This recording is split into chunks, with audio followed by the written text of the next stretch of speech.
कळत माझ्या लई दिसान ओ हाय सुपर हिट्स 93.5 रेड एफएम पर नाक के नीचे कई सारी चीजें हो जाती है हमें पता भी नहीं चलता जमाना ही कुछ ऐसा है बाबू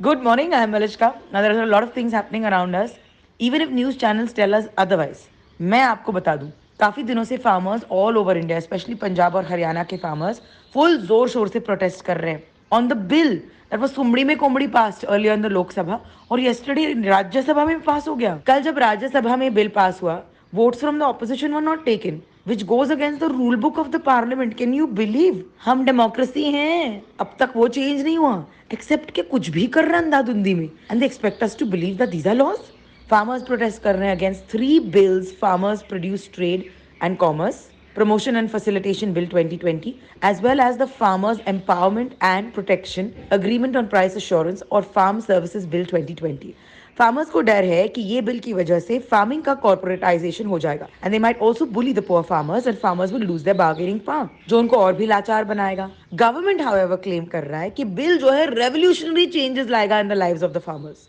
वाह भाई कोई उनसे भी तो पूछो अब ये जो है प्रेसिडेंट रामनाथ कोविंद के पास जाएंगे उनके हामी भरने के लिए और फिर उसके बाद लॉ बनेगा मगर ये यहाँ तक पहुंचा कैसे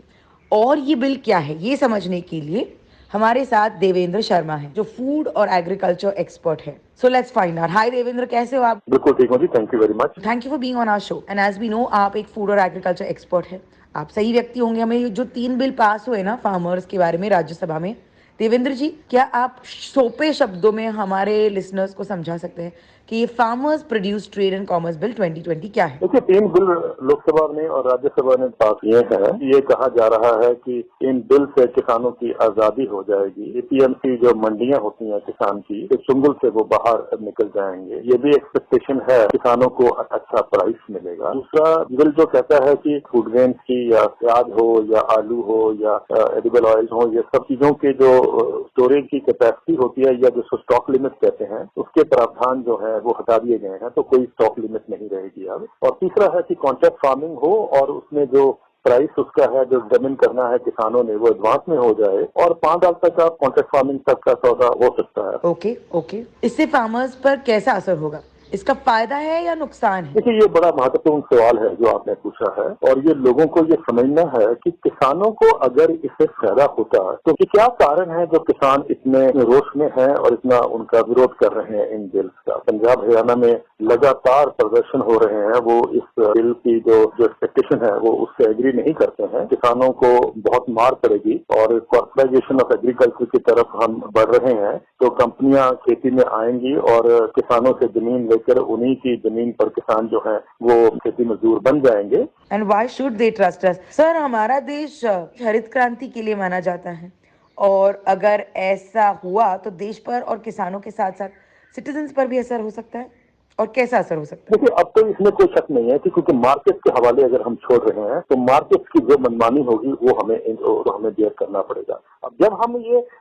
होर्डिंग को लीगलाइज कर देते हैं बड़ी बड़ी कंपनियां जितना मर्जी स्टॉक कर सकती हैं तो ऑब्वियसली वो प्ले करेंगे मार्केट में किसानों को जितना दाम उनको देना होगा वो देंगी और जितना दाम आपको देना है वो देंगे अभी तक के जो प्याज के दाम बढ़े हैं उसमें हमारा मानना यह है कि वो बेसिकली होर्डिंग के करके बढ़े हैं क्योंकि अब वो होर्डिंग पे नियंत्रण नहीं है तो अब ठीक है अब आप इसको आप समझे कि ये आपके और ये नहीं सिर्फ फार्मर को इम्प्लीकेशन इसके होंगे आपको भी होंगे एज अ नॉर्मल सिटीजन हम इसके लिए क्या क्या कर सकते हैं how can we help the farmers आम आदमी को ये जानना बहुत जरूरी है कि जब भी आप भोजन करते हैं पहला तो आप थैंक द फार्मर अगर आपको खाना मिल रहा है आज पर्याप्त मात्रा में you should be always grateful to the farmer आपको दिल में एक अशांति खड़ी होनी चाहिए कि क्या कारण है कि वो किसान जो आपका अन्नदाता है वो खुद भूखे पेट सोता है तो क्या हमारा दायित्व नहीं बनता कि हम भी जिस किसान में हमारा पेट भरा है हम भी उसके साथ खड़े हों और साथ खड़े होने का तरीका ये है कि हम और आप इस बात को सब लोगों को समझाएं कि आज हमारा किसान दिक्कत में है चलिए हम उसकी मदद करें thank you Devendra Sharma for talking to us we stand by our farmers always and justice for them is the most important thing all the bills have to be discussed and debated in the parliament आपको क्या लगता है इससे farmers का नुकसान है या उनको खुश होना चाहिए इज इट प्रो और एंटी फार्मर